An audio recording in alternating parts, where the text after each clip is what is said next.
Bom, nós vamos falar agora com o juiz e diretor do Foro da Comarca de Goiânia, o Ricardo Nicoli, sobre a ampliação do uso de inteligência artificial nas escrivanias e gabinetes de magistrados. O doutor já está conectado com a gente, Ricardo Nicoli, traz pra gente então essa informação. Eu começo perguntando ao senhor o que vai ajudar o judiciário essa inteligência artificial. Boa tarde, seja bem-vindo ao Bandeirantes Acontece. Boa tarde, Leonardo, boa tarde a todos os seus ouvintes, muito obrigado pelo convite. O Tribunal de Justiça agradece muito essa possibilidade de conversar com essa audiência qualificada que vocês têm.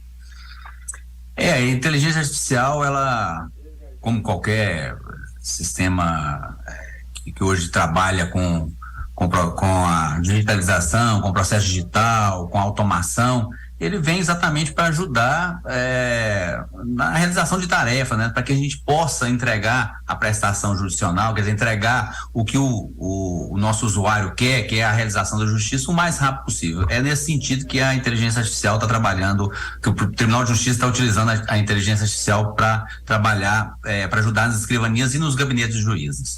Doutor, então já está sendo utilizado, e qual é essa avaliação inicial que vocês fazem? Gerou economia? Vai reduzir a mão de obra, a folha de pagamento ou não? Esse processo vai ser monitorado? Como que funciona na prática? Sim. São todas essas questões que você falaram, tudo isso é analisado, né? Você fala o seguinte, vai diminuir a mão de obra?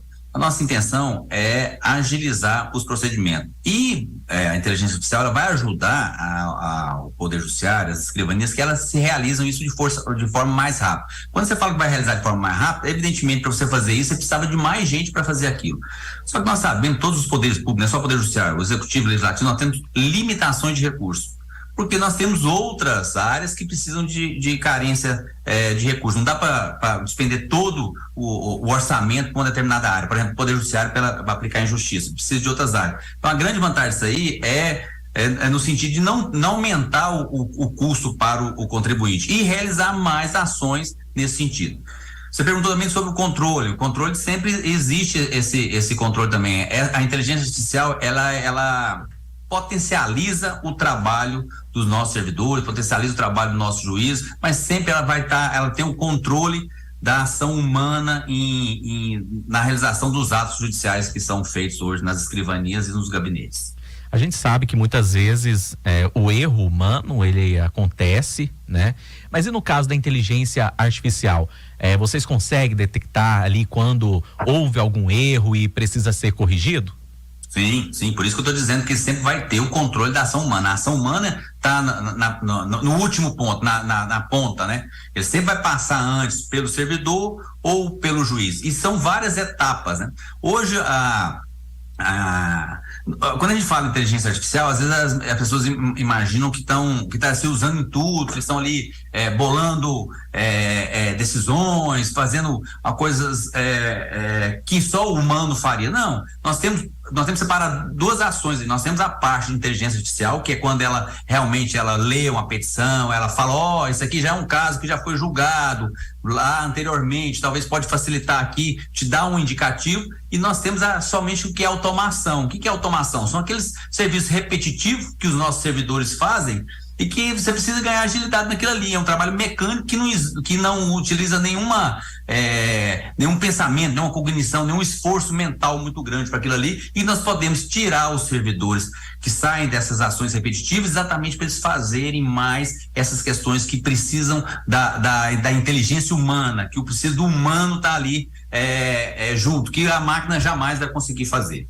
Ou seja, continua tendo ali a mão de obra, essa supervisão de processos. Claro que é uma tecnologia, um avanço, a gente for parar para analisar, que vem justamente ali para ajudar, né? É uma ferramenta a mais, né, doutor? Exato. Olha, eu assistindo a um webinário há pouco tempo atrás, Leonardo, e um professor da Universidade Federal de Goiás deu um exemplo que para mim é o mais clássico, que dá para a gente entender o que é inteligência artificial hoje. É só você lembrar dos editores de texto. Lembra, na minha época eu trabalhei com datilografia, eu entrei num concurso no TJ em 1998, eu fiz a prova em 94, era datilografia. Hoje ninguém te utiliza mais, hoje você tem os editores de texto. O que a gente tem é uma evolução disso. A inteligência artificial também é só isso. A gente vai caminhando com essa tecnologia e hoje ela é algo que todo mundo hoje discute inteligência artificial. Você tem inteligência artificial aqui na internet, na sua rádio para colocar as músicas que vocês vão tocar, você utiliza, para ver o que o seu ouvinte mais gosta. Na medicina hoje ela está contribuindo muito, enfim, na mecânica, né, na construção de carros, de casas, tudo ela ajuda. Mas todas elas passam pelo controle humano, né? Nunca, pelo menos até agora, né? Imagino que isso não vai chegar no nosso caso aqui também, que será tudo feito por máquinas, né? E isso eu acho muito difícil, porque por mais que se fale inteligência artificial, na verdade ela é uma inteligência e ela é muito artificial mesmo. Ela não se equipara à nossa inteligência humana. Tem as suas vantagens, ela ajuda muito, potencializa muito, mas tem essa limitação ainda em todas essas questões de uma acurácia, algo mais elaborado, ela não consegue fazer. E consegue também até monitorar todo esse processo, né? Acompanhar também todo esse serviço que os humanos, teoricamente, fazem também aí no judiciário, não é? Sim. Nós temos, inclusive, Leonardo, interessante isso aí, aqueles errinhos que normalmente a gente acontece por um descuido humano, de às vezes não prestar atenção, são coisas que às vezes não vai atrapalhar, quer dizer, não vai comprometer a realização ali da justiça, mas vai atrapalhar, você vai ter que voltar, refazer aquele ato. Até isso diminui. Por quê? Porque você treina a máquina para ela não ter erro nessa questão. Isso aqui vai se fazer. São essas ações repetitivas que eu falei para você, que é a questão da automação, que está ligada. Não é a mesma coisa que inteligência artificial, mas está ligada. Então, até nisso aí favorece, diminui bastante esses erros, como você disse. E pode ter, sempre vai ter, né? Esse acompanhamento, essa supervisão do ser humano. Ricardo, é assim, porque a gente preocupa, porque a gente sabe que a inteligência artificial usada em mãos erradas, né, não pode causar danos à sociedade, mas usada de forma correta e com esse monitoramento que vocês vão ter aí, com certeza dará então mais agilidade aos processos e de uma forma a desburocratizar também o trabalho de muita gente, né? A expectativa então é de que esse sistema ele permaneça, né? Ele foi já iniciado no judiciário, mas é que ele permaneça então pelos próximos anos e seja aperfeiçoado, é isso? Leonardo, hoje no país nós temos 53 tribunais trabalhando com algum tipo de sistema de inteligência artificial. São 111 projetos em andamento. Isso tirado lá das plataformas do CNJ. Eu acho que é algo irreversível. Da mesma forma que nós estamos aqui, quem imaginava um dia que eu estaria ao vivo numa rádio pela internet? Eu que fui criado na roça, que eu ouvia aqueles rádios antigos ali de AM, pensei nisso um dia, que alguém pudesse entrar na internet e ver aqui essa transmissão, e ela não deixou de ter o controle humano. É você que está aqui, se o locutor não tiver aí, se o produtor, se o encarregado do som não tiver aí, ele pode ajudar e facilitar. Realmente melhorou muito nisso. Mas ele não consegue realizar todas essas ações. Então, eu acho que isso é irreversível. O CNJ monitora tudo isso. O CNJ tem uma resolução que é com base como é que eu vou dizer? Não numa legislação, mas numa pesquisa feita pela comunidade europeia, quais os cuidados que a gente deve ter com a inteligência artificial, e nós temos que seguir essa resolução, todos esses parâmetros. E um desses requisitos é essa questão do ser humano ter o controle de todas as ações. Ele me ajuda, me facilita, mas eu tenho o controle de tudo. Bom, e o que o senhor acha que esse avanço pode fazer com os profissionais acomode para se esforçar, para buscar mais conhecimento, ou seja, pensar, o que de repente vem a auxiliar aí esse pessoal? Peraí, eu não entendi bem a pergunta. Qual o pessoal que você fala? O pessoal da técnica que trabalha nisso, que monta essas inteligências artificiais? Isso, também.